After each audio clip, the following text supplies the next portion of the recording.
વિદ્યાર્થી મિત્રો જય સ્વામિનારાયણ। આજે બંધ ક્રમાંક કોને ગણાય?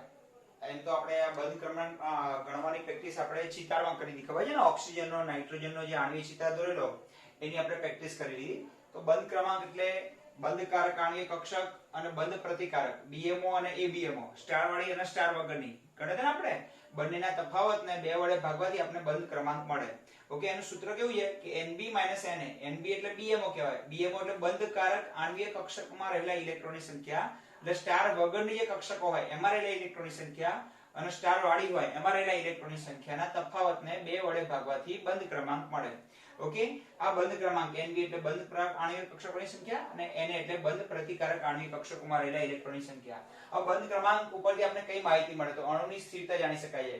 જો બંધ જેટલા NB માં ઇલેક્ટ્રોન વધારે હોય, ઓકે, બંધકારક આણ્વિક કક્ષકમાં ઇલેક્ટ્રોન વધારે હોય એટલે NB માં રહેલા ઇલેક્ટ્રોનની સંખ્યા NA કરતા વધારે હોય તો એ વધુ અણુની સ્થિરતા બતાવે।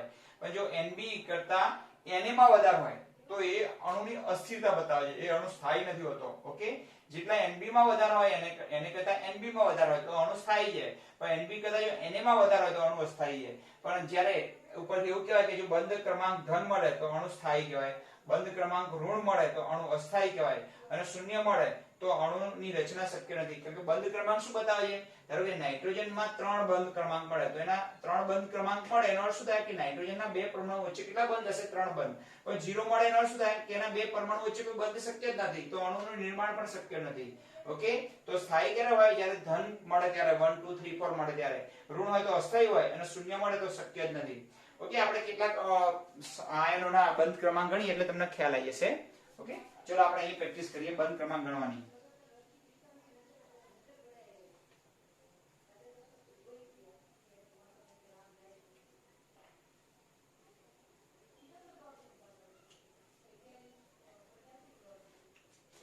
ધારો કે તમને O2 નો બંધ ક્રમાંક ગણવાનું કે કોનો? O2 માં O2 નો બંધ ક્રમાંક ગણો, બંધ ક્રમાંક ગણો। ઓકે, તો તમને ખબર છે કે O2 માં તમારે આણ્વીય ઇલેક્ટ્રોન રચના લખવી પડે। શું લખવી પડે? આણ્વીય। ચલો, O2 ની આણ્વીય, O2 માં ઇલેક્ટ્રોનની સંખ્યા કેટલી થાય? 16 દુ 32 થાય ને, 32 ઇલેક્ટ્રોન થાય। હવે તમને ખબર છે કે 32 ઇલેક્ટ્રોન હોય, સોરી 8 દુ 16, 16 ઇલેક્ટ્રોન થશે। તો 14 કરતા વધુ ઇલેક્ટ્રોન હોય તો શું કરવાનું? 14 કરતા ઓછા હોય તો શું કરવાનું? તો આપણી પાસે કયો ક્રમાંક લાગુ પડશે? સિગ્મા 1s, ઓકે, પછી સિગ્મા સ્ટાર 1s, પછી સિગ્મા 2s, પછી સિગ્મા સ્ટાર 2s। ખબર પડી ગઈ? પછી શું આવશે બોલો? પછી એના પછી આવતું સિગ્મા 2pz, ખ્યાલ છે તમને? પછી પાઈ 2px બરાબર પાઈ 2py, ખ્યાલ આવે ને? પાઈ 2px પાઈ 2py, પછી આ બધાને સિગ્મા, પછી પાઈ સ્ટાર 2px। ઓકે, આમ તો આપણે લાઈનસર લખીએ એટલે તમને વધારે ખ્યાલ આવે। આ બધું ગાડી નાખીએ, આપણે જરૂર નથી, તમે લખી નાખજો સ્ક્રીનશોટ પાડીને કે બંધ ક્રમાંક ઉપરથી કઈ માહિતી મળે તો અણુની સ્થિરતા જાણી શકાય। ઓકે, બંધ ક્રમાંક ધન મળે તો અણુ સ્થાયી છે એવું કહી શકાય, બંધ ક્રમાંક ઋણ મળે તો અણુ અસ્થાયી છે એવું કહેવાય, અને બંધ ક્રમાંક શૂન્ય મળે તો અણુની રચના શક્ય જ નથી। કારણ કે શૂન્ય મળે તો કેવી રીતે આપણે અણુનું બંધારણ શક્ય છે? કારણ કે બંધ બને જ નહીં ને। હવે ચલો આપણે એની આણ્વિક ઇલેક્ટ્રોન રચના લખીએ। O2 ની શું લખીએ? ઇલેક્ટ્રોન રચના। ચલો, તો એના માટે આપણે ઇલેક્ટ્રોન રચના લખવા માટે શું કરવું પડે? O2 ની ઇલેક્ટ્રોન રચના। તો એના માટે આણ્વીય કક્ષકો આપણી પાસે હોવી જોઈએ। તો સિગ્મા 1s, પછી સિગ્મા સ્ટાર 1s, પછી સિગ્મા 2s, પછી સિગ્મા સ્ટાર 2s, પછી સિગ્મા 2pz, આ તો ગોખી નાખવાનું તમારે। પછી પાઈ 2px બરાબર પાઈ 2py, પછી પાઈ સ્ટાર 2px બરાબર પાઈ સ્ટાર 2py, અને છેલ્લે સિગ્મા સ્ટાર 2pz। ઓકે, પાઈ સ્ટાર 2py અને છેલ્લે આવે સિગ્મા સ્ટાર 2pz। જો 1s કરતા આ દેખાય છે તમને? આ આણ્વિક કક્ષકોનો ક્રમ છે। આ શું છે? આખો આ તમારે ગોખવું પડે તમારે। ચલો, આનો અર્થ શું થાય? સિગ્મા 1s કરતા સિગ્મા સ્ટાર ની ઉર્જા વધારે, સ્ટાર કરતા 2s ની વધારે, 2s કરતા સિગ્મા 2 સ્ટાર ની। હવે કેટલા ઇલેક્ટ્રોન ભરવાના છે? 16 ઇલેક્ટ્રોન ભરવાના છે। તો કેવી રીતે ભરવાના? પહેલા બે બે ભરતું જવાનું। આ બધી સ્ટાર વાળી છે, દેખાય છે તમને? ઓકે, જો સ્ટાર વાળી છે બધી આપણે રેડ પેન થી બતાવી દઈએ એટલે તમને વધારે ખ્યાલ આવે। સિગ્મા સ્ટાર, પછી સિગ્મા 2pz સ્ટાર આવે છે, પછી અહીંયા પાઈ સ્ટાર 2px, પછી પાઈ સ્ટાર 2py અને સિગ્મા સ્ટાર 2pz। ઓકે, હવે આપણે એમાં 16 ઇલેક્ટ્રોન ભરવાના। તો કેવી રીતે ભરીશું બોલો? 2 2 4 2 6 2 8 2 10 2 12 2 14 અને 15 અને 16। કારણ કે સમાન ઉર્જાવાળી કેટલા ઇલેક્ટ્રોન ભરવાના? એક એક. હવે આપણે એનો બંધ ક્રમાંક ગણીએ.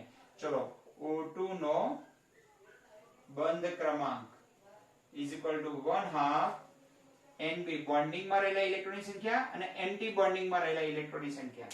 હવે બોન્ડિંગ વાળા ઇલેક્ટ્રોન ગણી નાખો. કેટલા થાય છે? જો 2 2 4 2 6 2 8 અને 2 10 થાય છે. તો અહીં શું આવશે બોલો? 1/2 તો રહેશે જ એમને એમ.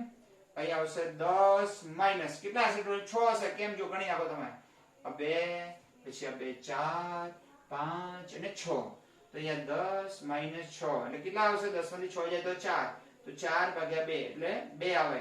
તો બંધ ક્રમાંક કેટલો મળે O2 નો? 2. એટલે કે O2 ના બે પરમાણુ વચ્ચે કેટલા બંધ હશે? 2 બંધ હશે. તો આપણે O2 નો અહીં લખી નાખીએ, લિસ્ટ લખીએ આપણે. ચલો O2 નો બંધ ક્રમાંક કેટલો મળ્યો? 2. હવે ધારો કે O2 પ્લસ નો બંધ ક્રમાંક કે O2 પ્લસ નો અર્થ શું થાય? તો O2 પ્લસ નો અર્થ થાય કે એમાં એક ઇલેક્ટ્રોન પ્લસ હોના હે ને, એમાં એક ઇલેક્ટ્રોન કેવો હશે? ઓછો હશે. ચલો તો એક ઇલેક્ટ્રોન અહીંથી ઓછો કરી નાખો તો 15 ઇલેક્ટ્રોન ભરવાના થાય. તો ક્યાંથી ઓછો થયો? સ્ટાર માંથી ઓછો થયો ને. તો અહીં કેટલા ઇલેક્ટ્રોન થઈ જશે? 5 ઇલેક્ટ્રોન થઈ જશે. ખબર પડી કે ના ખબર પડી? ચલો O2 માંથી O2 પ્લસ કેવી રીતે બને? પ્લસ આવે એટલે એક ઇલેક્ટ્રોન ગુમાવે ત્યારે જ પ્લસ આવે બેટા. તો અહીંથી એક ઇલેક્ટ્રોન છેલ્લેથી દૂર કરવાનો, અહીંથી દૂર કરી નાખો. તો ક્યાંથી દૂર થયો? સ્ટાર માંથી દૂર થયો ને. તો એ સ્ટાર માં 6 હતા એટલે કેટલા થઈ ગયા? 5. ચલો હવે એનો બંધ ક્રમાંક ગણો. કેટલો આવે? 10 માઈનસ 5 એટલે 5 ભાગ્યા 2 એટલે કેટલો આવે? 2.5. ચલો O2 પ્લસ નો આવ્યો 2.5. આના પછી એક ડિસિઝન લઈએ. ચલો O2 પ્લસ 2 નો ગણીએ આપણે. એટલે કેટલા ઇલેક્ટ્રોન દૂર કરવાના થાય? 2. તો એક તો દૂર કરે તો હજુ એક ઇલેક્ટ્રોન દૂર કરી નાખો. બંનેમાંથી એક એક ઇલેક્ટ્રોન દૂર કરી નાખ્યા. તો સ્ટાર માંથી ગયા ને તો એ કેટલા થઈ જશે?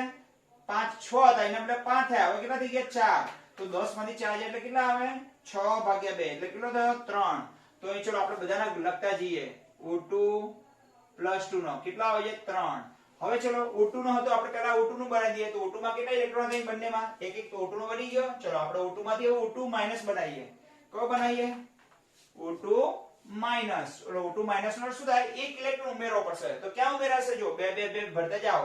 તો O2 માં એક ઇલેક્ટ્રોન O2 માંથી બનાવવાનું. 2 ઇલેક્ટ્રોન થઈ ગયા પણ ક્યાં ઉમેરાયા? સ્ટાર માં ને. તો અહીં કેવું હતું? 1/2. અહીંયા 10 માઈનસ 7 થશે. 6 ને બદલે કેટલા થઈ જશે? 7. સ્ટાર માં વધી ગયો ને એક ઇલેક્ટ્રોન. ઓલામાં સ્ટાર માં ઘટી ગયો. તો સ્ટાર માં O2 પ્લસ માં સ્ટાર માં ઘટી ગયો. O2 પ્લસ 2 માં પણ ઘટી ગયો. પણ O2 માઈનસ માં શું થશે? એક વધી જશે. 17 ઇલેક્ટ્રોન ભરવાના થાય. તો 2 4 6 8 10 12 14 15 16 ને 17 થઈ ગયા. તો અહીંયા 10 ઇલેક્ટ્રોન સ્ટાર વગરનીમાં અને 10 સ્ટાર વાળીમાં કેટલા થશે? 7. એટલે જવાબ કેટલો આવશે? 10 માંથી 7 જાય તો 3 ભાગ્યા 2 એટલે 1.5 આવે. ચલો અહીં લખતા જઈએ. તો O2 માઈનસ નો બંધ ક્રમાંક કેટલો આવ્યો? 1.5. હવે O2 માઈનસ 2 નો લઈએ આપણે. O2 માઈનસ 2 નો બંધ ક્રમાંક ગણીએ. કેટલો થાય છે? માઈનસ 2 નો અર્થ શું થાય? 2 ઇલેક્ટ્રોન વધારવા પડશે. 16 ને 2 18 ઇલેક્ટ્રોન ભરવાના થાય. 16 તો હોય અને માઈનસ 2 એટલે 18. તો 2 2 4 2 6 2 8 2 10 2 12 2 14 15 16 17 અને 18 ઇલેક્ટ્રોન ભરવાના થાય. તો કેટલા થાય ગણો જો. કેટલા વધી ગયા? 2. તો 6 ને બદલે કેટલા થઈ જશે? અહીંયા 7. પેલા 6 હતા 7 થયા. હવે કેટલા થશે? 8. ગણો જો તમે ફરીથી. જો 2 2 4 2 6 2 8 અને 10 થયા. અને સ્ટાર વાળીમાં કેટલા? એન્ટી બોન્ડિંગ માં કેટલા થાય છે? 2 2 4 2 6 અને 2 8 થાય છે. તો કેટલા આવે? 2 માઈનસ 2 એટલે કેટલો જવાબ? 1. તો O2 માઈનસ 2 નો 1 આવ્યો. હવે જો બંધ ક્રમાંક જેમ વધે ને એમ સ્થિરતા પણ વધે. હવે સ્થિરતાનો ક્રમ કરવાનો કે તમને આવો પ્રશ્ન પૂછાય ધારો કે O2 ઓકે, પછી O2 પ્લસ, પછી O2 પ્લસ 2, પછી O2 માઈનસ અને O2 માઈનસ 2 ની સ્થિરતાનો ક્રમ જણાવો. સ્થિરતાનો ક્રમ જણાવો. તો કયો ક્રમ થશે બોલો? હવે જેનો બંધ ક્રમાંક વધારે હોય ને એની સ્થિરતા વધારે હોય. તો આ બધામાંથી બંધ ક્રમાંક જો. આનો 1.5, આનો 3, આનો 2, આનો 2.5. તો સૌથી વધુ કોનો આવે છે? 3 નો. તો O2 પ્લસ 2 આવશે. પછી આવશે O2 પ્લસ આવશે. પછી O2 આવશે સ્થિરતા. પછી O2 માઈનસ ની આવે અને પછી O2 માઈનસ 2 ની આવે. ચલો ખબર પડી ગઈ? તો આનો બંધ ક્રમાંક કેટલો હતો? આનો બંધ ક્રમાંક 3 છે. O2 નો બંધ ક્રમાંક 2.5 છે. પછી 2 છે. પછી 1.5 અને 1. તો જેમ બંધ ક્રમાંક ઘટતો જાય એમ સ્થિરતા પણ ઘટતી જાય. તો આવો પ્રશ્ન પૂછાય તમને. ઓકે, કે સ્થિરતા નક્કી કરવી હોય તો બંધ ક્રમાંક ઉપરથી નક્કી કરી શકાય. ઓકે, હવે છેલ્લી થિયરી હાઇડ્રોજન બંધ બાકી છે એ ચલાવી દઈએ તમને.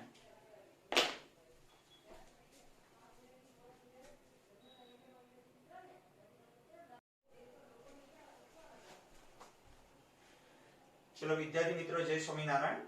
આ પાઠની છેલ્લી થિયરી સૌથી આઈપી થિયરી છે કે હાઇડ્રોજન બંધ અને તેના પ્રકાર સમજાવો. બરાબર, આપણે સરસ રીતે સમજી લઈએ. હવે તમને આ થિયરી ભણતા પહેલા તમને બંધ બે પ્રકારના હોય, સહસંયોજક બંધ. જો આ સમજૂતી માટે મેં જગ્યા ખાલી રાખી છે, આમ તો લખાણ હજુ લખવાનું બાકી છે મારે થોડું. ઓકે, તમે પહેલા સ્ક્રીનશોટ પાડી લેવાનો જરૂર લાગે ત્યાં, અને હું પછી આટલો સ્ક્રીનશોટ પાડ્યા પછી નીચેનું લખાણ લખું, કારણ કે તમને સમજણ પડે એ પણ બહુ જરૂરી છે અને સારું લખાણ હોય એ પણ બહુ જરૂરી છે. હવે તમને સહસંયોજક બંધ બે પ્રકારના હોય, તમને ખબર છે? સહસંયોજક બંધ કેટલા પ્રકારના હોય? બે પ્રકારના. એક તો ધ્રુવીય અને બીજો અધ્રુવીય હોય. આ કોન્સેપ્ટ સમજતા પહેલા આ સમજવું પડશે કે હાઇડ્રોજન બંધનો કોન્સેપ્ટ સમજતા પહેલા તમારે આ સમજવું પડશે કે ધ્રુવીય અને અધ્રુવીય કેવી રીતે હોય. મને કહો કે ક્લોરીનના બે પરમાણુ વચ્ચે જે બંધ બનવાનો ઇલેક્ટ્રોનની ભાગીદારી થઈને Cl2 માં, ફોર એક્ઝામ્પલ આપણે અહીંયા ઉદાહરણ લઈએ ક્લોરીનમાં. ઓકે, ક્લોરીનમાં જે બંધ બનવાનો એ અધ્રુવીય હોય, કે ક્લોરીનના બંને પરમાણુ વચ્ચે એક એક ઇલેક્ટ્રોનની શું થાય છે? ભાગીદારી થાય છે. ક્લોરીનના અણુની અંદર બંને પરમાણુ વચ્ચે એક એક ઇલેક્ટ્રોનની શું થાય છે? અહીંયા ભાગીદારી થાય છે. ચલો, હવે ભાગીદારી થાય એટલે અહીં જે બંધ બનવાનો ક્લોરીન વચ્ચે, એ બંધના જે બે ઇલેક્ટ્રોન છે બંને ઉપર આ ક્લોરીન શું કરે? આકર્ષણ લગાવે કે બંધના બંને ઇલેક્ટ્રોન એટલે બંધનું ઇલેક્ટ્રોન યુગ્મ પર આ બંને ક્લોરીન પરમાણુ આકર્ષણ લગાવે, ખેંચે પોતાની તરફ. આ ખેંચવાની જે તાકાત છે એને વિદ્યુત ઋણતા કહેવાય. બંધના સહસંયોજક બંધના ઇલેક્ટ્રોનને પહેલા બંધ બનાવે છે, એક એક ઇલેક્ટ્રોન કરી આપણે ભાગીદારી કરીએ ત્યારે બધા થોડા પૈસા કાઢીને ભાગીદારી કરીએ, પછી ધંધો ના ચાલે બધા લૂંટફાટ કરી જે મળે લઈને હેરતા થઈ જાય છે ને, એટલે બધાની નજર ક્યાં હોય? એમ અહીંયા પણ બંને જણાએ એક એક ઇલેક્ટ્રોનની ભાગીદારી કરી અને સહસંયોજક બંધ બનાવ્યો. પછી બંને જણા શું કરે છે કે બંધના ઇલેક્ટ્રોન ઉપર બંને પોતાની તરફ આકર્ષે છે. આ આકર્ષવાની જે તાકાત છે એને વિદ્યુત ઋણતા કહેવાય. ઓકે, બંધના ઇલેક્ટ્રોનને પોતાની તરફ આકર્ષવાની ક્ષમતા. ચલો, બંને ક્લોરીન જ છે તો બંનેનું આકર્ષણ બળ કેવું હશે? આ ઇલેક્ટ્રોન ઉપર સરખું જશે ને, તો બંનેની કેવા અંતર હશે? સરખા અંતરે. કોઈ એક તરફ ઇલેક્ટ્રોન ખેંચાઈ જશે નહીં. આથી ઇલેક્ટ્રોનનું વાદળ ક્યાંય નહીં જાય, વચ્ચોવચ્ચ રહેશે. એટલે બંને ઉપર ઇલેક્ટ્રોનની ઘનતા કેવી રહેવાની? સરખી. તો આવા બંને અધ્રુવીય બંધ કહેવાય. તો અધ્રુવીય બંધ ક્યારે બને? જ્યારે અણુમાં રહેલા બંને પરમાણુની ઇલેક્ટ્રોનને ખેંચવાની તાકાત સરખી હોય, એટલે વિદ્યુત ઋણતા કહેવાય. ઇલેક્ટ્રોનને પોતાની તરફ ખેંચવાની ક્ષમતા, જેને વિદ્યુત ઋણતા કહેવાય. જ્યારે વિદ્યુત ઋણતા સરખી હોય તો બંધ હંમેશા કેવો હોય? અધ્રુવીય હોય. સહસંયોજક છે, ઇલેક્ટ્રોનની ભાગીદારીથી બનેલો હોય તો પણ જ્યારે આપણે HF નું ઉદાહરણ લઈએ, હાઇડ્રોજન ફ્લોરાઇડ, ઓકે, તો એમાં હાઇડ્રોજન અને ફ્લોરીન શું કરે છે? બંને જણા એક એક ઇલેક્ટ્રોનની શું કરે છે? ભાગીદારી કરે છે. અને ભાગીદારી કરી અને બંને વચ્ચે કયો બંધ બનાવે છે? સહસંયોજક બંધ બનાવે છે. ઓકે, એક H ઇલેક્ટ્રોન આપે છે અને એક F આપે છે. ખબર પડી ગઈ કે ના ખબર પડી ગઈ? પછી શું કરે છે? બંને ઇલેક્ટ્રોનને પોતાની તરફ ખેંચે છે. પણ આમાં વધુ ખેંચવાની તાકાત કોની હશે? ફ્લોરીનની હોય, કારણ કે ફ્લોરીનની વિદ્યુત ઋણતા વધારે છે. આમાં હેલોજન હોય ને, આખા આવર્ત કોષ્ટકમાં નાઇટ્રોજન, ઓક્સિજન અને ફ્લોરીન આવા જે તત્વો છે એ તત્વોની વિદ્યુત ઋણતામાં સૌથી વધુ ફ્લોરીનની, એના પછી ઓક્સિજનની, ઓકે, અને એના પછી નાઇટ્રોજનની. બંધના ઇલેક્ટ્રોનને પોતાની તરફ આકર્ષવાની ક્ષમતા છે, તો વિદ્યુત ઋણતા વધુ છે. આથી બંધના ઇલેક્ટ્રોન બંને કોની તરફ ખેંચાઈ જશે? ફ્લોરીન તરફ. આથી ફ્લોરીન પર શું ઉત્પન્ન થશે? આંશિક ઋણ વિજભાર ઉત્પન્ન થશે. કેમ? કારણ કે ઇલેક્ટ્રોનનું વાદળ અહીંયા ગયું ને, અને આના પર આંશિક ધન વિજભાર બંધ. તો આ બંધ કેવો બની ગયો કહેવાય? ધ્રુવીય. આમ ન લખો તો આમ પણ લખાય, ખબર છે ને? HF, આના પર આંશિક ઋણ વિજભાર, આના પર આંશિક ધન વિજભાર. તો આવો ધ્રુવીય બંધ. તો પહેલા તો આ કોન્સેપ્ટ ખબર પડી ગયો કે આ બંધ અધ્રુવીય છે અને આ બંધ ધ્રુવીય છે. કે જ્યારે બે તત્વોના પરમાણુની વિદ્યુત ઋણતામાં અથવા ઇલેક્ટ્રોનને પોતાની વિદ્યુત ઋણતા શબ્દ વાપરો એટલે તમારે શું વિચારવાનું? ઇલેક્ટ્રોનને પોતાની તરફ આકર્ષવાની ક્ષમતા. તો વિદ્યુત ઋણતામાં મોટો તફાવત હોય ત્યારે હંમેશા બંધ ધ્રુવીય હોય. તો હાઇડ્રોજન કરતા હાઇડ્રોજન કોની સાથે જોડાયેલો હોય? તો હાઇડ્રોજન જ્યારે નાઇટ્રોજન સાથે જોડાય, હાઇડ્રોજન ફ્લોરીન સાથે જોડાય અને હાઇડ્રોજન ઓક્સિજન સાથે જોડાય તો હંમેશા બંધ કેવો બની જાય? ધ્રુવીય બની જાય. કારણ કે હાઇડ્રોજન કરતા ફ્લોરીન, નાઇટ્રોજન અને ઓક્સિજનની વિદ્યુત ઋણતા વધારે છે, એટલે ઇલેક્ટ્રોનને પોતાની તરફ આકર્ષવાની ક્ષમતા વધારે છે. આથી જ્યારે હાઇડ્રોજન ફ્લોરીન સાથે જોડાયેલો હોય, હાઇડ્રોજન નાઇટ્રોજન સાથે જોડાયેલો હોય, હાઇડ્રોજન ઓક્સિજન જેવા આવા વધુ વિદ્યુત ઋણતા ધરાવતા તત્વો સાથે જ્યારે હાઇડ્રોજન જોડાયેલા હોય ત્યારે હંમેશા હાઇડ્રોજન ઉપર આંશિક ધન વિજભાર ઉત્પન્ન થાય અને સામેના વાળા તત્વો પર આંશિક ઋણ વિજભાર ઉત્પન્ન થાય. તો હવે વસ્તુ ગમો પડશે તમને જો વાંચો હવે કે સામાન્ય રીતે નાઇટ્રોજન, ઓક્સિજન અને ફ્લોરીનની વિદ્યુત ઋણતા હાઇડ્રોજન કરતા કેવી છે? વધારે છે. આથી નાઇટ્રોજન, ઓક્સિજન અને ફ્લોરીન સાથે જ્યારે હાઇડ્રોજન કયા બંધથી જોડાયેલો હોય? સહસંયોજક બંધથી. 1, 2 અને 3 કિસ્સા છે. અહીં હાઇડ્રોજન ફ્લોરીન સાથે જોડાયેલો છે, અહીં હાઇડ્રોજન નાઇટ્રોજન સાથે જોડાયેલ છે અને આ હાઇડ્રોજન ઓક્સિજન સાથે જોડાયેલો છે. ક્યાં બંધથી? સહસંયોજક બંધથી જોડાયો હોય. ઓકે, ત્યારે હંમેશા આ બંધ કેવો બની જાય? ધ્રુવીય બની જાય. ત્યારે સહસંયોજક બંધથી જોડાયેલો હોય ત્યારે બંધ હંમેશા કેવો બને? ધ્રુવીય બને. હવે એમાં થાય શું? જો એમાં નાઇટ્રોજન, ઓક્સિજન અથવા ક્લોરીન પર આંશિક ઋણ વિભર ઉત્પન્ન થાય. ઓકે, અહીંયા આંશિક ઋણ વિભર ઉત્પન્ન થાય. આંશિક ઋણ વિભર ઉત્પન્ન થાય માઈનસ ડેલ્ટા. ઓકે, અને બાકીના હાઇડ્રોજન પર હંમેશા આંશિક અહીંયા આંશિક ઋણ વિભર ઉત્પન્ન થાય, હાઇડ્રોજન પર આંશિક ધન વિભર ઉત્પન્ન થાય. ઓકે, આવો આંશિક ધન વિભર ધરાવતો હાઇડ્રોજન, આવો આંશિક ધન વિભર ધરાવતો હાઇડ્રોજન ની નજીકમાં પાછું બાજુમાં કોણ આવી જાય? નાઇટ્રોજન, ઓક્સિજન અને ફ્લોરિન આવે. ત્યારે હંમેશા હાઇડ્રોજન બંધ રચાય. હવે ક્લિયરિટી આ આટલી લાઈન 1 2 3 ને 4 આ લાઈનમાં ખબર પડે તો કામનું છે તમને. ઓકે, હવે તમને કોઈ પૂછે કે હાઇડ્રોજન કોની સાથે જોડાયેલો હોય ત્યારે હંમેશા આંશિક ધન વિભાજક બની જાય. એના ઇલેક્ટ્રોન ખેંચી જાય તો ફ્લોરિન, ઓક્સિજન અને નાઇટ્રોજન સાથે. માનો કે આ એક બીકર છે. આ બીકરની અંદર મેં હાઇડ્રોજન ફ્લોરાઇડ ભર્યું છે, પાણી ભર્યું એમ હાઇડ્રોજન ફ્લોરાઇડ ભર્યું છે. તો હાઇડ્રોજન ફ્લોરાઇડના કેટલા અણુ છે? અસંખ્ય અણુ છે ને. આ એક અણુ, આ બીજો અણુ, આ ત્રીજો અણુ. શું ભર્યું છે આમાં? HF ભર્યું છે. હાઇડ્રોજન ફ્લોરાઇડ નામનું તત્વ ભર્યું છે. માની લઈએ આપણે.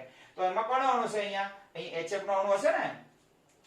આ H અને F હશે. ચલો ખબર પડી ગઈ. અહીંયા પણ H અને કોણ હશે? F હશે.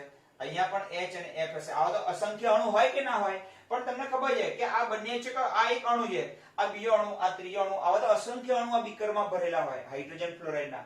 તો હવે થવાનું કેવું કે આ બંને વચ્ચે કયો બંધ છે? સહસંયોજક બંધ. તો આના ઉપર શું ઉત્પન્ન થશે? આંશિક ઋણ વિભાર. ખબર પડી ગઈ ને? આંશિક ઋણ વિભાર. અને આના ઉપર આંશિક ધન વિભાર. આના ઉપર આંશિક ઋણ વિભાર. આના ઉપર આંશિક ધન વિભાર. આના ઉપર આંશિક ઋણ વિભાર. આના ઉપર આંશિક ધન વિભાર. આથી આ બધા બંધ કેવા બનવાના? ધ્રુવીય બનવાના. તો આપણે કોન્સેપ્ટ સમજી લીધો તમે. હવે જો આ સિવાય ફ્લોરિન પાસે વધારાના કેટલા ઇલેક્ટ્રોન રહે? કુલ 7 ઇલેક્ટ્રોન હોય. 7 માંથી બંધ બનાવવામાં કેટલા ઇલેક્ટ્રોન ભાગ લે છે? 1. તો હજુ એની પાસે કેટલા ઇલેક્ટ્રોન રહેશે? પાછી 1 2 3 4 અને 5 અને 6 ઇલેક્ટ્રોન બાકી રહેશે કે નહીં રહે? એમ આ ફ્લોરિન પાસે પણ કેટલા બાકી હશે? 1 2 3 4 5 અને 6. આની પાસે પણ કેટલા બાકી હશે? 1 2 3 4 5 અને 6. ના દેખાતું તો આકૃતિ મોટી બતાવું. ઓકે, ચલો ધ્યાન આપજો. એટલે ખ્યાલ આવશે તમને કે હાઇડ્રોજનના ફ્લોરાઇડના અણુ વચ્ચે કયો બંધ રચાય છે? હાઇડ્રોજન બંધ. આ H અને આ F છે. ઓકે, તો આ બીજો અણુ પણ હોય આવે HF નો, H અને F. અહીંયા પણ કોણ હોય? H અને F. ચલો ખબર પડી ગઈ.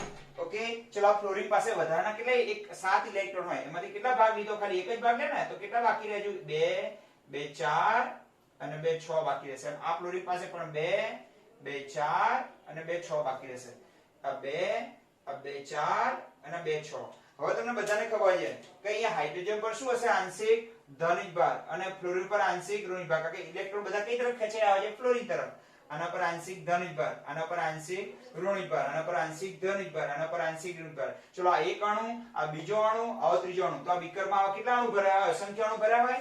ઓકે, હવે કેવું બને? જો જ્યારે આંશિક ધન એક અણુમાં એક અણુનો આંશિક ધન વીજભાર ધરાવતો હાઇડ્રોજનની બાજુમાં બીજા અણુનો કોઈ ફ્લોરિન આવી જાય. અહીં ફ્લોરિન આવે તો ચાલે, નાઇટ્રોજન આવે અથવા ઓક્સિજન આવી જાય કે જેની પાસે શું રહેલું હોય? વધારાના ઇલેક્ટ્રોનિકમાં હોય. તો આ બંને વચ્ચે આકર્ષણ થાય. બે અણુ, એક અણુનો હાઇડ્રોજન અને બીજા અણુનું એવું તત્વ કે જેની વિદ્યુત ઋણતા વધારે હોય અને જેની પાસે વધારાના ઇલેક્ટ્રોનિકમાં હોય, તો એની વચ્ચે હંમેશા આકર્ષણ થાય. જો ટપકા ટપકા એ આકર્ષણને હાઇડ્રોજન બંધ રચાય. તો હાઇડ્રોજન બંધ હંમેશા કોની વચ્ચે રચાય? એક અણુનો આંશિક ધન વીજભારિત હાઇડ્રોજન અને બીજા અણુ હોય એનું નાઇટ્રોજન હોય અથવા અહીંયા ફ્લોરિન હોય અથવા ઓક્સિજન હોય કે જેની પાસે વધારાના શું રહેલા હોય? ઇલેક્ટ્રોન યુગ્મ રહેલા હોય. તો એની વચ્ચે હંમેશા શું થાય? આકર્ષણ થાય. જો એક અણુ, આ એક અણુ છે આખો, એક અણુનો ધન વિભારિત હાઇડ્રોજન, એની બાજુમાં પડોશમાં કોણ આવી ગયું? એક બીજો અણુ છે, બીજા અણુનો ફ્લોરિન આવી ગયો કે જેની પાસે વધારાનું શું રહી જાય? ઇલેક્ટ્રોનિકમાં. તો ઇલેક્ટ્રોનિકમાં અને હાઇડ્રોજન વચ્ચે આકર્ષણ થાય જેને હાઇડ્રોજન બંધ કહેવાય. તો આવો આંશિક ધન વિભાર ધરાવતો હાઇડ્રોજન, તો આવી ગયો હાઇડ્રોજન આગળ મૂક્યું, ધારની નજીકમાં બીજા અણુનો નાઇટ્રોજન, ઓક્સિજન તથા ફ્લોરિન જેવા અબંધકારક ઇલેક્ટ્રોનિકમાં ધરાવતા પરમાણુ આવે. ઓકે, તો એમની વચ્ચે આકર્ષણ થાય. બે અણુ, એક અણુનો હાઇડ્રોજન, બીજા અણુનો ઓક્સિજન હોય તો ચાલે. એક અણુનો હાઇડ્રોજન, બીજા અણુનો ફ્લોરિન હોય તો ચાલે. એક અણુનો હાઇડ્રોજન, બીજા અણુનું નાઇટ્રોજન હોય તો પણ ચાલે. ઓકે, તો એમની કઈ સંજ્ઞા છે? ડોટ સંજ્ઞા. તો હાઇડ્રોજન ફ્લોરાઇડમાં હાઇડ્રોજન બંધ નીચે પ્રમાણે જોવા મળે છે. એ રીતે પાણીમાં પણ જોવા મળે, એમોનિયામાં પણ જોવા મળે. પાણીમાં એક અણુ વચ્ચે કેટલા હાઇડ્રોજન બંધ રચાય? 4. જો હું દોરી બતાવું છું. પાણીમાં હાઇડ્રોજન બંધ. જવા ચલો સ્ક્રીનશોટ પાડી લેશો તમે, આટલું લખી નાખજો. હવે અહીં લખું છું, ખબર પડી ગઈ?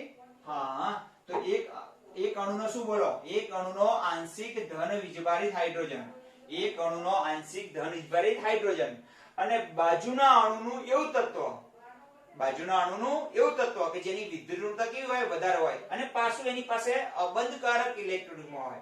જોડો, ત્રણ શરત ખબર પડી ને?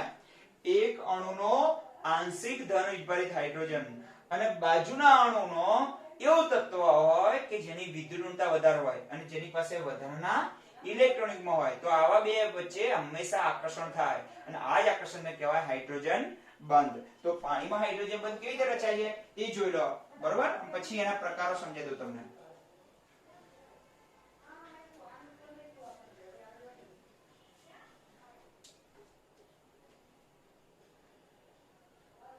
પાણીમાં હાઇડ્રોજન બંધ. હવે માનો કે આ બીકરમાં પાણી, આવું બીકર તમે ના દોરતા હો, તો તમને સમજાવવા માટે બીકર દોરું છું. તો પાણીના કેટલા અણુ હોય? અસંખ્ય અણુ હોય ને. તો જો O, પછી આ H અને H, અને આ સિવાય આ ઓક્સિજન પાસે વધારાના કેટલા ઇલેક્ટ્રોન રહી જાય? 2 ઇલેક્ટ્રોન મળે છે. ખબર છે તમને? આ 1 2, કારણ કે એની પાસે જે ઇલેક્ટ્રોન એમાં વધારે.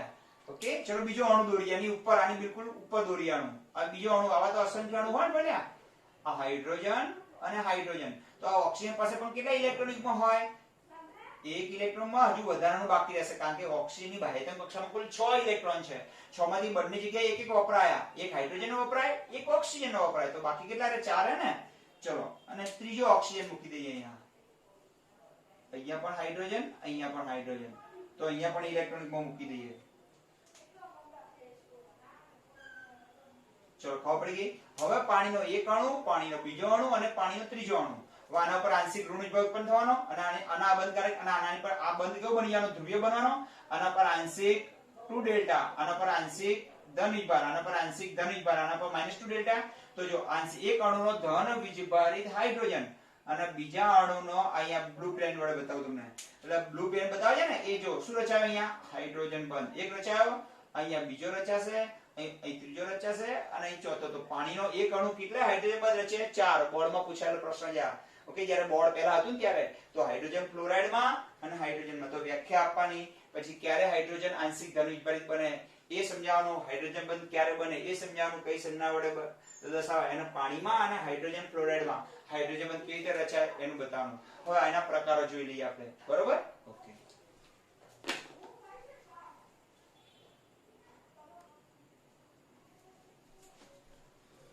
હા મિત્રો, હાઇડ્રોજન બંધની આગળ થિયરી આપણે ભણાવી દઈએ કે હાઇડ્રોજન બંધની માત્રા એટલે જથ્થો સંયોજનની ભૌતિક અવસ્થા પર આધાર રાખે છે. જેમ કે હાઇડ્રોજન બંધની સંખ્યા ઘન અવસ્થામાં વધારે હોય અને વાયુ અવસ્થામાં ઓછી હોય. તો એક જ પદાર્થ હોય, ધારો કે ઘન અવસ્થામાં હોય તો અણુઓ કેવા હોય? નજીક નજીક હોય. ઓકે, અને વાયુ અવસ્થામાં અણુઓ એકબીજાથી કેવા જતા રહે? દૂર જતા રહે. તો હાઇડ્રોજન બંધ બનવાની શક્યતા પણ કેવી થઈ જાય? ઓછી થઈ જાય. તો મહત્તમ ક્યારે હોય? તો પદાર્થની અવસ્થા ઉપર, ભૌતિક અવસ્થા પણ હાઇડ્રોજન બંધની માત્રા ઉપર અસર કરે છે. કે ઘન અવસ્થામાં પદાર્થ હોય તો અણુ નજીક હોય તો હાઇડ્રોજન બંધ વધારે રચાય, તો હાઇડ્રોજન બંધની સંખ્યા પણ મહત્તમ હોય, અને વાયુ અવસ્થામાં કેવો હોય? ઓછી હોય. ચલો, હાઇડ્રોજન બંધ બે પ્રકારના હોય, આંતરાણ્વીય હાઇડ્રોજન બંધ અને આંતઃઆણ્વીય હાઇડ્રોજન બંધ. ઓકે, આંતરાણ્વીય કોને કહેવાય? એક જ સંયોજન અથવા બે જુદા જુદા સંયોજનના અણુઓ વચ્ચે હાઇડ્રોજન રચાય, બે અણુ વચ્ચે રચાય. ફોર એક્ઝામ્પલ, ધ્યાન આપજો. ધારો કે આપણે એક ઉદાહરણ ભણ્યા કે H અને F, એક અણુ છે HF, પણ આ બીજો અણુ છે. તો હમણાં ખબર છે ને આની વચ્ચે શું રચાયો તો? હાઇડ્રોજન બંધ રચાયો તો. ખ્યાલ છે ને? કારણ કે હાઇડ્રોજન ઉપર આંશિક ધન વીજભાર હતો, આના પર આંશિક ઋણ વીજભાર, આના પર આંશિક ધન વીજભાર, આના પર આંશિક ઋણ વીજભાર. આ સિવાય આ ફ્લોરિન પાસે શું હતું? વધારાનું ઇલેક્ટ્રોન યુગ્મ હતું. ખ્યાલ આવી ગયો? તો આ બંને વચ્ચે બે અણુ વચ્ચે રચાયો. આ એક અણુ અને આ બીજો અણુ, પણ એક જ સંયોજનના બે અણુ વચ્ચે રચાયો. આવી રીતે બે જુદા જુદા સંયોજનના અણુ વચ્ચે, મૂળ બે અણુ વચ્ચે હાઇડ્રોજન બંધ રચાય. એક જ સંયોજન ના હોય કે બે જુદા જુદા હોય. For example, methanol. આપણે દારૂ હોય એને ડાયલ્યુટ કરવા માટે પાણી ઉમેરીએ છીએ ને, તો મિથેનોલ આપણે લખીએ, ધારો કે CH3O અને H. ઓકે, આના પર આંશિક ઋણ વીજભાર હોય, આના પર આંશિક ધન વીજભાર હોય. મિથેનોલ, અને બાજુમાં પાણી આવી જાય, ધારો કે તો O, પછી H અને H. પાણીને આપણે અલગ રંગથી પેનથી બતાવીએ.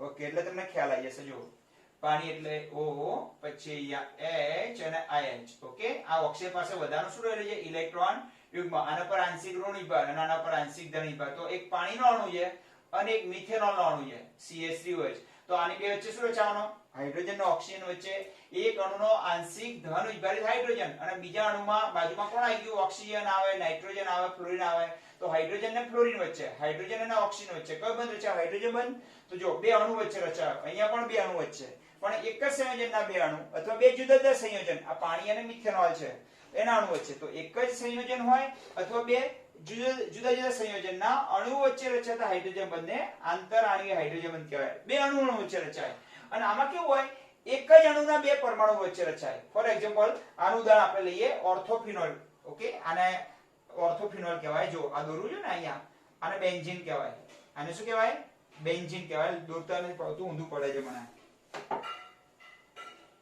એ અહીંયા આમ દોરીએ જો એ આને બેન્ઝીન કહેવાય